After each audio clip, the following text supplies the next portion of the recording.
두 번째 단락 논증과 설득 전략이라고 되어 있고요. 첫 번째 논증 방법 파악하면서 읽기 왜 속도를 고민해야 하는가. 논증이라는 말 자체에서부터 누구를 설득하려고 하는구나. 글의 종류는 왠지 논설문일 수 있겠다. 뭐라고 주장하고 있지? 그 주장에 대한 근거는 뭘까? 라는 걸 파악하면서 교과서에 있는 얘기니까 그대로 받아들여줘야지 라고 해서 읽을 게 아니라 저 이야기가 맞는가 틀리는가 비판적으로 수용하면서 읽어야 되겠다 라고 생각하면서 이 단원에 접근해야 되겠죠. 다음 100페이지로 넘어갈게요. 글에 사용된 논증 방법을 파악하면서 읽을 수 있습니다. 설득 전략을 비판적으로 분석합니다. 우리는 다른 사람의 주장이 담긴 글이나 말을 자주 접합니다. 논증 방법이나 설득 전략이 무엇인지 파악하는 게 중요합니다. 중요하다라고 이야기를 했으니까 밑줄 논증 방법이나 설득 전략이 무엇인지 파악해라. 그래야 일방적으로 설득당하지 않기 때문입니다. 나아가 글이나 말에 사용된 논증 방법과 전략을 파악하고 비판적으로 분석하는 능력을 기르면 그 주장이 얼마나 타당한지 판단할 수 있다. 논증 방법을 파악하여 글을 읽는 활동과 말에 담긴 설득 전략을 파악하는 활동을 합니다. 다른 사람을 설득하는 글이나 말을 비판적으로 수용하는 능력을 길러봅시다. 라는 것들. 요거 개념은 중요해요. 설득력 있는 주장이란 믿을만하고 분명한 근거, 공감할 수 있는 주장. 밑에 거 됐고 다음 101페이지로 넘어갈게요. 논증 방법을 파악하면서 읽기. 왜 속도를 고민해야 하는가? 제목만 봐서 너무 빠른가? 너무 뭔가가 느린가? 속도에 대해서 고민을 해야 되는데 도대체 이 속도가 무슨 속도일 건지, 버스 속도인지 아니면 사회가 흘러가는 속도인지 사람들의 생각에 대한 속도인지 제목을 보면서 곰곰이 생각해보자. 밑에 마틴 루서 킹 이 아저씨가 이야기한 것들 도대체 어떠한 것들을 연설을 통해서 설득하고 있는지 그 내용을 파악해 봅시다. 왠지 얘는 학교 시험에 안 들어갈 거라고 생각해서 요거는 빼고 바로 2의 1단원 끝나면 3단원으로 또 넘어갈 거예요. 됐고요. 다음 102페이지 봅니다. 논증 방법을 파악해라. 선생님 논증 방법을 파악하라고 해놨는데 도대체 논증이 뭐예요? 논증에다가 네모 뭐라고? 주장과 근거 사이의 관계 또는 하나 이상의 명제를 근거로 들어서 주장을 펼치는 것. 주장과 근거의 관계, 명제를 근거를 들어서 주장을 펼치는 것. 포인트가 되는 말들은 뭐예요? 주장, 근거. 근거, 주장 이런 거겠지. 논증이라는 거를 사용을 해요. 왜? 논리적으로 증명하거나 정당화하기 위해서. 다시 논증은 뭐하고 뭐가 있어야 돼? 주장과 근거가 있어야 돼. 그래서 논증의 기본 요소 주장, 근거. 주장 뭐뭐뭐뭐입니다. 뭐뭐뭐뭐 해야 합니다. 생각이나 의견, 결론이라고 이야기를 하고요. 주장을 뒷받침하는 이유나 자료를 근거, 전제, 논거라고 합니다. 그러니까 이렇게 생각할까요? 근거를 통해서 주장을 한다. 옆에 나와 있는 문제 1번 주장과 근거 사이의 관계. 하나의 명제를 근거를 들어서 주장을 펼치는 걸 뭐라고 한다? 논증. 밑에 2의 1번 할 수 있을 것 같아요. 논증의 기본 요소는 뭐다? 주장과 근거다. 오. 밑에 논증 방법 무조건 별표. 그리고 얘는 무조건 외워두셔야 될 것 같아요. 선생님 말이 너무 많은데요. 외우기 싫어요. 안 돼요. 왜? 2의 1단원 제목이 뭔데? 논증 방법 파악하며 읽기니까 논증 방법에 뭐가 있는지는 꼭 확인해야지. 천천히 볼게요. 귀납 읽어봅시다. 뭐라고 쓰여져 있어요? 개별적인 특수한 사실이나 원리로부터 일반적이고 보편적인 명제나 법칙을 이끌어내는 것. 사자 새끼 낳는다, 원숭이 새끼 낳는다, 사자 원숭이 포유류다. 그러므로 포유류는 새끼를 낳는다. 구체적 사례 사자 1, 원숭이 사자 새끼를 낳는다. 구체적 사례 2. 그것을 통해서 포유류는 새끼를 낳는다. 근데 저는 이렇게 써드려요. 귀. 이렇게 귀라는 글자를 이렇게 써보자고. 왜냐고요?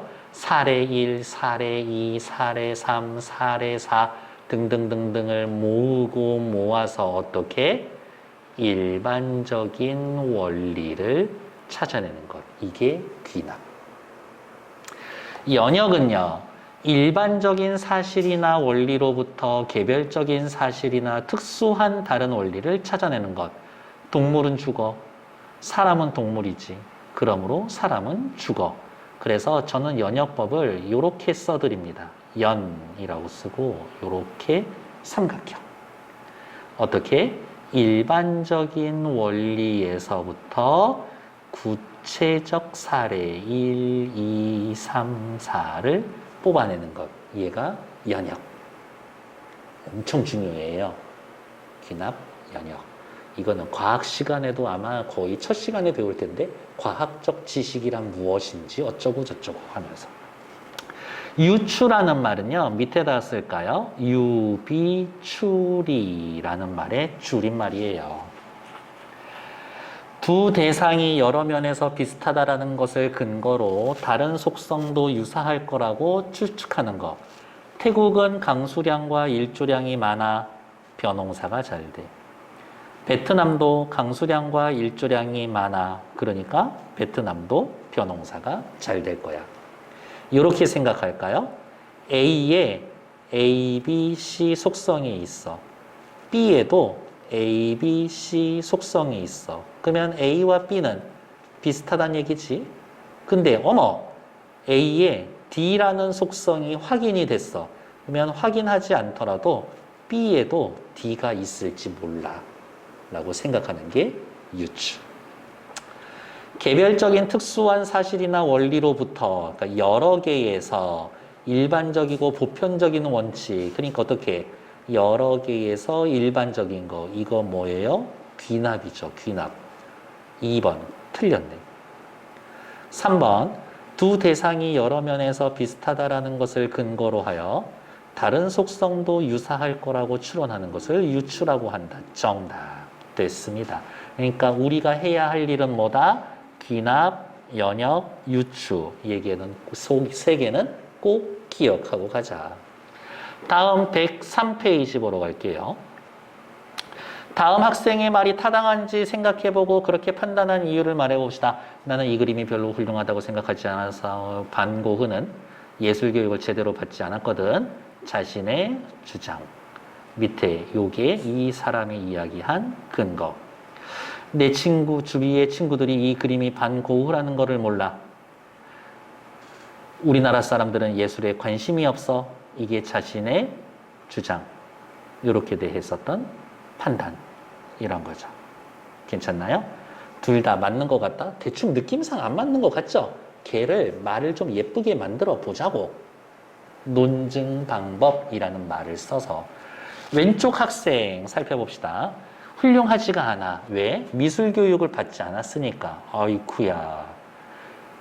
그림의 내용이나 기법이 아닌 화가의 정식으로 미술 교육을 받았는가를 근거로 했었기 때문에 어떻게 근거가 잘못되어 있다. 그랬기 때문에 결론, 주장도 잘못되어서 문제가 있다.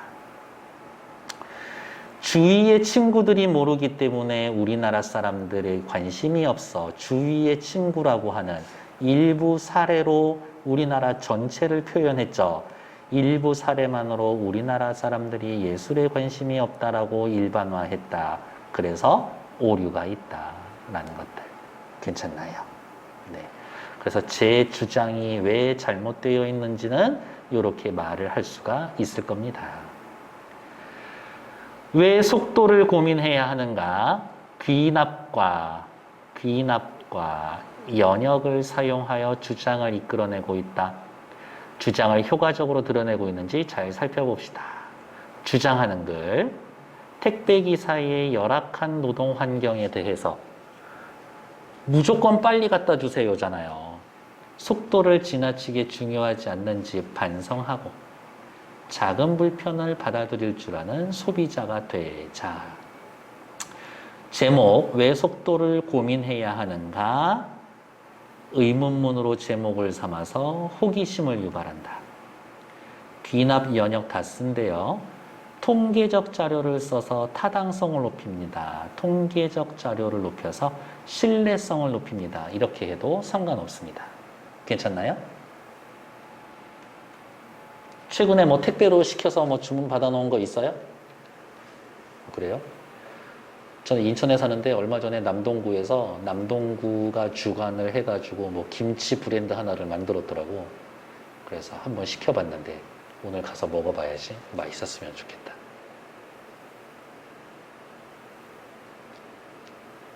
무조건 이 음식에는 김치가 있어야지. 뭐 그런 음식이 있어요?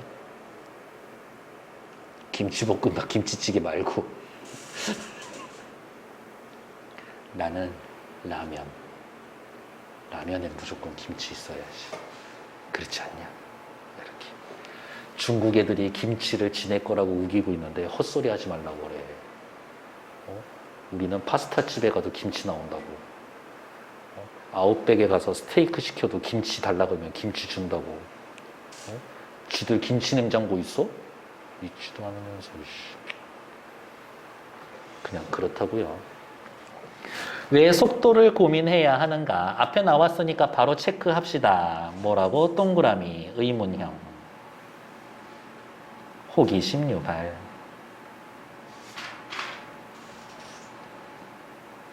그래서 택배로 너무 막 가슴 두근두근하고 택배 아저씨 띵동 어디에다 몇 건 넣을까요? 내일 문 앞에요. 라고 이렇게 하면 기분이 너무 좋지만 웬만하면 금요일 날 시키지 마세요. 오래 기다려야 되니까. 우리나라를 배달공화국이라도 해도 하지 지나치지 않을 만큼 배달 산업이 발달했다. 음식, 꽃, 서류, 쌀, 별의별 것을 다 배달합니다. 별의별 것을 다 배달하기 때문에 우리나라를 배달공화국이라고 부릅니다. 사정이 이렇다 보니 아예 배달만 전문적으로 하는 배달 대행업체도 생겨났고요. 대행업체가 있습니다. 역시 배달공화국. 배달 산업이 커지면서 속도는 경쟁력이 되었는데 바로 이것이 글쓴이가 생각하는 문제점이지. 전국 어디에서나 며칠 이내에 물건을 받을 수가 있습니다. 심지어 오늘 주문하면 오후에 받는 당일 배달도 가능하고요. 그래서인지 우리는 무조건 빠른 것이 당연하다고 생각하는데 과연 이러한 생각, 빠른 게 좋다라는 것이 옳은 것일까? 라고 하면서 문제를 제기하고 있다.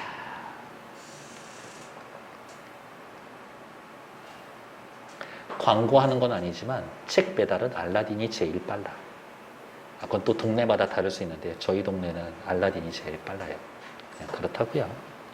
글쓴이가 제기한 문제, 과연 빠른 것이 당연한 건가? 라는 생각. 근데 뭐든 빠르면 문제가 생겨. 이렇게. 소비자로서는 세상이 편해졌다고 좋아할 수도 있겠지만 그 이면에는 그림자가 있다. 여기에서의 그림자는 비유적 표현이죠. 어떻게? 편리함의 그림자. 겉으로 드러나지 않는 문제점. 이런 거겠죠.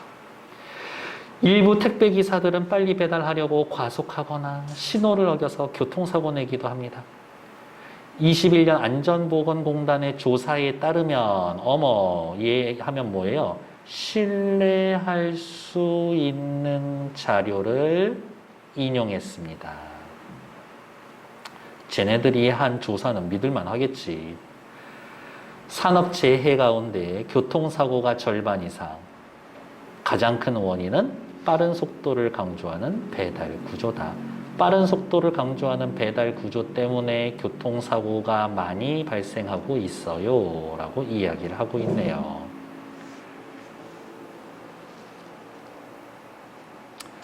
문제는 또 있습니다. 아침에 분류할 물건을 그날 안에 배달해야 하는 택배기사들이 밤늦게까지 일을 멈출 수 없어. 왜? 아저씨들 배달만 해주는 거 아닌가? 시간은 한정되어 있고 배달해야 할 물건이 많기 때문입니다.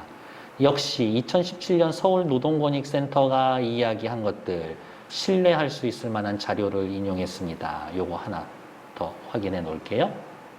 아, 이 아저씨 인용 잘하는구나 라고요. 일단 대기. 이해 안 하셔도 되겠고 배달 산업이 발달해 있습니다. 됐고 빨리 물건을 받지만 그 이면에는 그림자가 있어요. 배달 구조에 부정적인 측면이 있을 겁니다. 소비자는 편리하지만 이 때문에 문제도 발생할 거예요. 지금 나왔었던 문제 뭐예요? 사고가 늘어납니다. 라는 거 하나. 그거 말고 또 다른 문제가 있겠지. 어떻게? 2017년 서울노동권익센터가 서울 지역 택배기사 500명을 대상으로 실시한 조사에 따르면 주당 평균 노동시간이 74시간이야. 이게 무슨 말이야? 일주일 내내 일해도 하루에 거의 10시간 일해야 돼요. 그렇지. 하루에 10시간 넘게 일해야 돼. 일요일 하루 쉰다라고 해도 6일은 6, 14, 6일 하루에 12시간 일해야 돼. 이게 사람이 할 짓이야 이게. 1년이면 3,847시간. 17년 기준 경제개발기구 OECD 1인당 노동 1,750시간 59시간에 2배가 넘어. 경제개발기구 OECD에서 세 번째로 장기간 노동하는 우리나라의 평균 노동시간보다 더 많아. 다른 나라에 비해서 일 많이 하는 나라에서 그 다른 사람보다 더 일 많이 해. 엄청 일 많이 하는 거야. 쉬는 날도 거의 없어. 한 달 평균 25.3일을 근무해. 이건 사실 저도 뭐 그렇게 다르지는 않아요. 저는 거의 한 달에 30일 정도 일하거든요. 일요일, 공휴일 제외한 한 달 평균 휴무일이 0.152일이야. 그러니까 무슨 말이야? 일요일, 공휴일 빼고 10달에 한 번 쉬는, 한 9달에 한 번 쉬는 거야, 주중에. 이게 사람이 할 거야?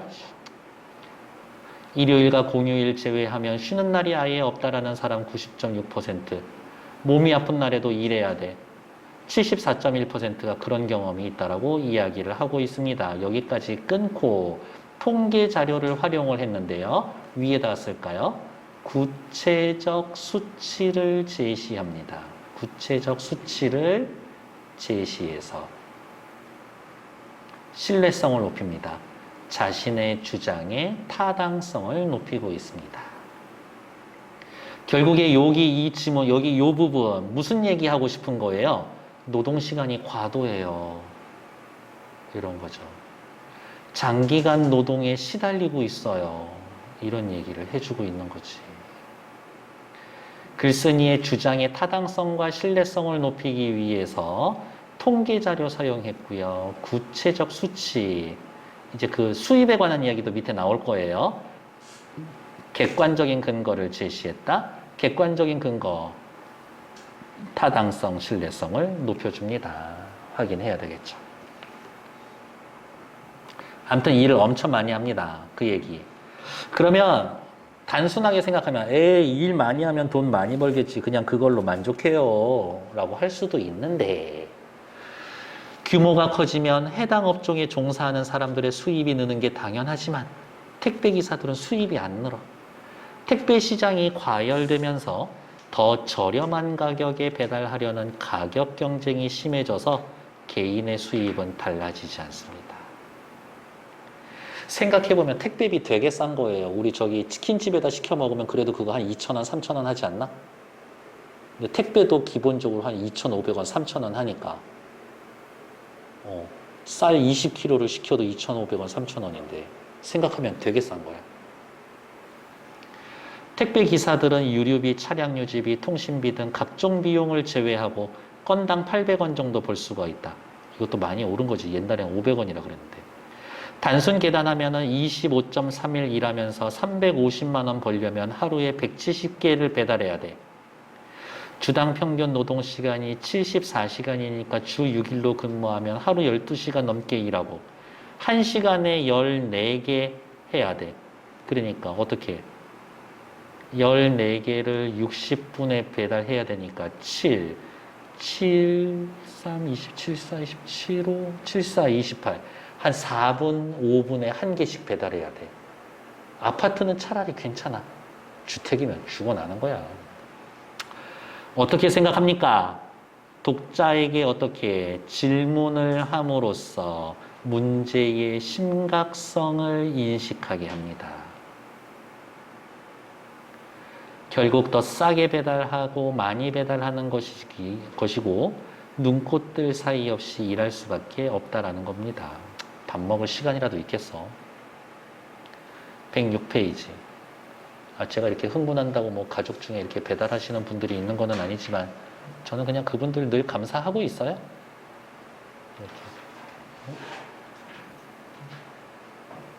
이렇게. 6페이지. 노동환경과 관련된 문제점. 그렇게 열심히 일하고 시간은 많지만 수입이 달라지지 않는다. 다음. 빠른 속도를 강조하는 사회에선 이렇듯 택배기사들이 열악한 노동환경에 처해 있다. 바로 이게 문제점이죠. 속도 경쟁, 소비자를 최대한 많이 확보하려는 경쟁의 부담을 기업도 소비자도 아닌 경쟁의 부담을 택배기사가 떠안고 있는 것이다. 최근에 많이 사람이 돌아가시고 있잖아요. 택배기사들. 그 막 물건 분류하고 막 그런 것까지 그는 임금에 포함되지도 않아. 택배기사들이 처한 열악한 노동환경, 교통사고 위험도 높고요. 과도한 노동하고 있고요. 수입은 달라지지 않습니다. 뭐 이러한 것들. 괜찮나요? 열악하다 1, 열악하다 2, 열악하다 3, 노동환경 1, 노동환경 2, 노동환경 3, 노동환경 1, 노동환경 2, 노동환경 3 이런 것을 어떻게 요약하면 열악하다. 그러니까 귀납이라고. 됐나요? 왜 귀납인지 확인이 됐을까? 결론. 선생님, 얘 연역도 쓰고 귀납도 쓴다고 그랬잖아요. 벌써 본론 다 나왔는데요. 아니요. 본론 다 끝났는데요. 연역 안 나왔는데요. 결론에서 연역 나올 거예요. 모든 노동자는 바람직한 환경에서의 일할 권리가 있다. 택배기사도 택배산업에서의 핵심이 되는 노동자다. 따라서 택배기사들 역시 바람직한 환경에서 일할 보장을 받아야 한다. 여기 볼까요? 여기가 모든 노동자, 바람직한 환경에서 일해야 한다. 음식점에서 일하는 사람, 금융점에서 일하는 사람, 공장에서 일하는 사람, 농장에서 일하는 사람, 택배 현장에서 일하는 사람. 모든 노동자의 택배 아저씨들이 들어가잖아요. 이게 뭐야? 연역이지. 결론에 사용된 논증 방법, 연역, 동그라미. 그러니까 시험 문제는 어떻게 나오겠니? 이 지문 가나 다라마 해놓고 처음, 중간, 본문, 결론 부분. 본론 부분 15번 문제 나다라에 사용된 논증 방식과 같은 것 찾기 1, 2, 3, 4, 5. 그러면 뭐 찾으면 돼? 귀납 찾으면 돼. 15번 결론 부분하고 같은 거 찾으세요. 1, 2, 3, 4, 5 나오면 뭐 찾으면 돼? 연역 찾으면 된다고. 됐을까? 그게 시험 문제다. 우리가 누리는 편리가 누군가의 희생을 바탕으로 한다라면 그걸 포기할 수 있어야 한다. 밑줄, 속도를 지나치게 중요하게 않았는지 반성하고 택배기사의 권리가 지켜질 수 있게 작은 불편을 받아들일 줄 아는 소비자가 됩시다. 라고 주장, 당부하고 있습니다. 라는 것들. 됐나요? 107페이지 학습활동. 왜 속도를 고려해야 합니까? 왜 속도를 고민해야 합니까? 쓰진 않을 거예요. 의문문을 통해서 호기심을 유발했습니다. 서론 부분에서는 너무 당연하다고 생각해요. 본론 부분 뭐 할 거예요? 귀납. 결론 옆에다가는 연역 이렇게 써놓을 거예요. 그리고 요렇게 3, 4, 5가 묶여서 5번 단락으로 결론이 나는 게 귀납. 6문단 여기에 나와 있지는 않지만 결론이니까요. 연역 이렇게 써놓을게요. 주장하는 글은 보통 서론, 본론, 결론으로 나타내는데요. 이게 심심찮게 시험 나오는 문제가 될 겁니다. 아까처럼 이와 같은 글에서 가단락이 주로 하는 일은 뭘까요?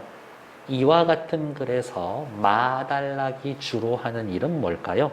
라는 것들 확인하시면 되겠고 108페이지 밑줄 자신의 주장을 근거를 들어 자신의 주장을 펼치는 것을 논증이라고 합니다. 논증, 다양한 방법에 대해서 생각해 볼게요. 라고 이야기를 하면서 요게 다요? 자, 살펴볼게요. 알렉산더 주거, 셰익스피어 주거, 아인슈타인 주거, 구체적인 사례 1, 2, 3이죠. 사람은 모두 죽어. 사람의 1, 2, 3 전부 다 포함되지. 구체적 사례 1, 2, 3에서 사람 죽는다라는 거 나타냈죠? 그럼 얘는 뭐야? 귀납. 모든 생물은 영양소 섭취해야 돼. 사람 생물이야. 사람은 영양소 포함해야 돼. 그러니까 어떻게? 모든 생물들. 사람, 동물, 어쩌고 저쩌고 어쩌고 저쩌고. 2번은 연역. 3번. 느낌이 오죠? 우리 3개밖에 안 했는데 귀납, 연역, 유추 3개밖에 안 했는데 귀납, 연역 나왔으면 세 번째 건 유추겠지. 일란성 쌍둥이는 동일한 유전자를 가지지만 외모와 성격이 똑같지 않다. 복제인간은 복제 대상과 동일한 유전자를 갖춘다. 마치 뭐처럼? 쌍둥이처럼. 그러니까 복제인간도 똑같지는 않을 것이다. 쌍둥이와 복제인간의 유사성 그것을 바탕으로 한 새로운 결론, 유추. 다 썼지만 사실은 옆에 다 답이 있었어요. 이미 알고 있었겠지만. 다음 페이지 109쪽. 논증 방법을 파악합시다. 우리 이미 알고 있죠? 본론 옆에 뭐라고 쓸 거예요? 귀납.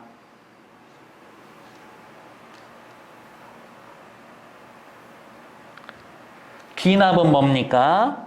여러 개의 개별적 문제에서 일반적인 사실로 이끌어낸다. 본론에서는 귀납이 사용되었다. 열악한 사례 1, 열악한 사례 2, 열악한 사례 3, 결론, 열악하다. 귀납. 110페이지. 이게 110이군요. 111페이지. 이규보의 이옥설이라는 이야기는 지붕을 고쳤었던 자신의 경험을 바탕으로 사고를 확장해서 주장하고 있습니다. 미리 대놓고 말씀을 드리면요. 옆에 볼게요. 유추를 사용합니다. 유추에다가 동그라미.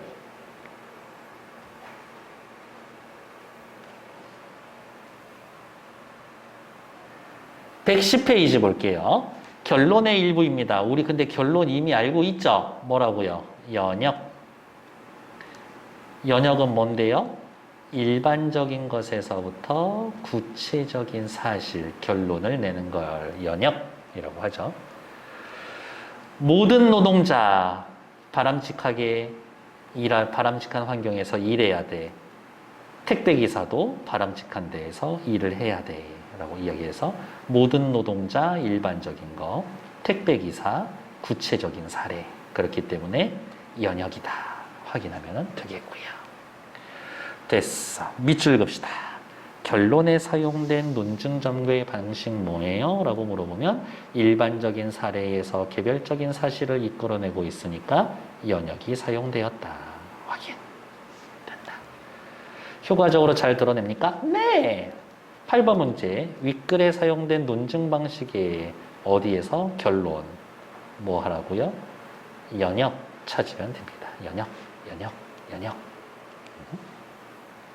홍거리가 대답해 줄 거예요. 연역 어디 있어요? 일반적이고 보편적인 거에서 개별적인 거. 답은 몇 번? 정답! 다음 페이지. 111쪽. 이옥설은 자신의 지붕이 고장나 있었던 그 사건, 집을 수리한 경험에서 어떻게, 요게 주제예요. 일이 잘못되었을 때에는 잘못된 걸 알았을 때 곧바로 고쳐야 합니다. 라는 것들.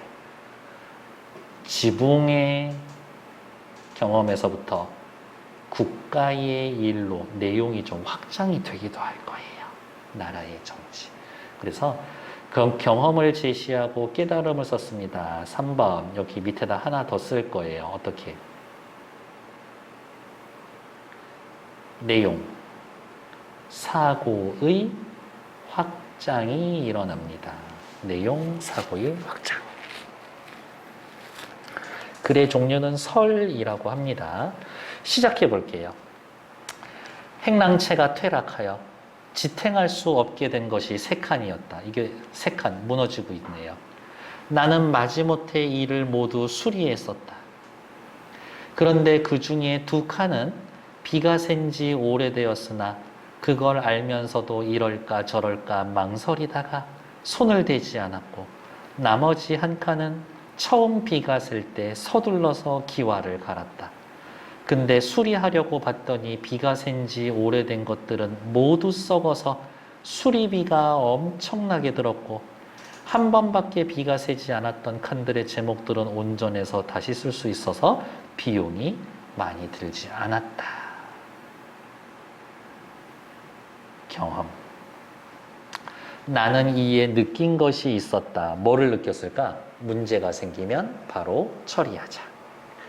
사람의 경우도 마찬가지라는 사실이다. 내용이 확장되는 거예요. 지붕 수리에서 사람으로 넘어가는 거야. 잘못을 알고도 바로 고치지 않으면 그것이 자신이 나쁘게 되는 것은 마치 뭐뭐처럼 나무가 썩어서 못 쓰게 되는 것과 같다. 유추. 왜 유추냐고 물어보시면요. 집이 망가졌다. 수리하지 않고 미루면 나중에 큰 문제가 생긴다. 사람의 문제가 생겼을 때 고치지 않고 미루면 나중에 큰 문제가 된다. 나라에 문제가 생겼을 때 바로 고치지 않으면 큰 문제가 생긴다. 이렇게 또 내용을 확장시켜 나갈 거라고. 그럼 우리 옆에다 쓸 수 있겠는데요. 내용 사고의 확장입니다. 어떻게? 집에 있어서의 지붕 이야기를 하다가 사람 이야기를 하다가 나라의 정치에 관련돼서 이야기를 한다. 사이즈가 점점 커지고 있잖아요.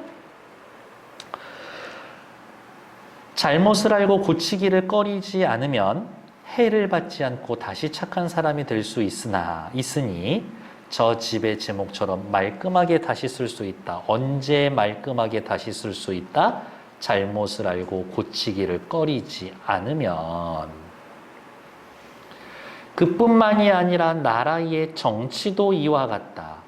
백성을 좀먹는 무리를 그대로 내버려 두면 백성이 도탄에 빠지고 나라가 위태롭게 된다. 나라가 위태롭게 된 다음 어떻게? 비 오지게 엄청 맞은 다음에 급히 바로잡으려고 해도 썩어버린 제목처럼 때는 늦은 것이다. 어찌 삼가지 않겠는가? 어찌 조심하지 않겠는가? 괜찮다요. 여기는 그냥 간단하게 체크할게요. 뭐라고? 경험을 제시하고 나중에 깨달음을 덧붙입니다. 경험을 제시하고 깨달음을 덧붙였다. 경험을 제시하고 깨달음을 덧붙였다. 글의 종류는 설이고요. 수필에 가장 가깝습니다. 경험과 깨달음 2단 구성으로 되어 있다. 직접적으로 드러내기보다는 돌려 말하기. 우의나 비유나 우의적인 방법. 옆에다 쓸까요? 돌려 말하기. 이렇게. 근데 오해하시면 안 돼요. 여기에 나와 있었던 여기 경험이라 그랬잖아요. 진짜 경험해야 되는 거는 아니야. 이렇게 그럴듯하게 이렇게 꾸며내도 괜찮아. 이런 것들. 이 글에서의 글쓴이의 경험은 뭐예요? 지붕 고쳐본 거 이야기지. 2번 행랑채가 퇴락하여 수리를 하였다. 거기에서 느낀 깨달음. 112페이지 윗글의 내용을 정리하면 다음과 같이 정리해 봅시다. 괜찮아. 이거 굳이 정리하지 않으셔도 되고요. 집의 이야기를 하다가 사람의 이야기를 하고 정치의 이야기를 합니다. 집, 사람, 정치가 유사합니다. 집, 정치, 사람이 유사합니다. 유사함에 대해서 이야기를 했다. 유추다. 유추는 결론을 낼 때 뭐가 필요하다? 대상의 유사성이 필요하다.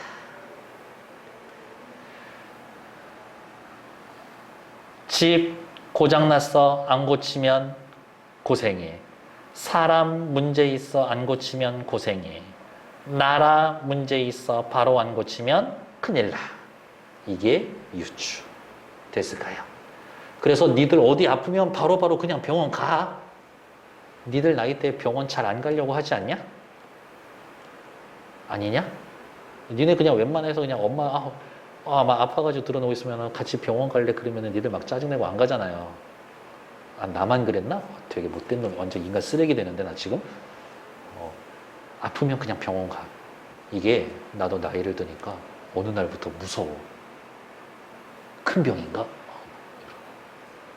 아프면 그냥 병원 가. 시름시름 앓으니 이렇게. 글쓴이의 주장은 뭡니까? 주제죠. 밑줄. 잘못을 알았을 때 바로 고쳐야 한다. 윗글은 어떤 논증 방식이 쓰였나요? 고민하지 맙시다. 유추. 113페이지. 논증 방법 가운데 하나를 골라 짜게게 설명해 봅시다. 귀납, 연역, 유추, 비슷비슷, 유추, 비슷. 끝! 너무 깔끔하지 않나? 너무 자화자찬인가? 이거 어떻게 해야 돼? 오케이. 다음 각 단어의 뜻, 단어 뜻이니까 확인하시면 되겠고요. 114페이지 숙제, 115 숙제. 안타까운데 117까지 숙제였으면 좋은데 116까지 숙제.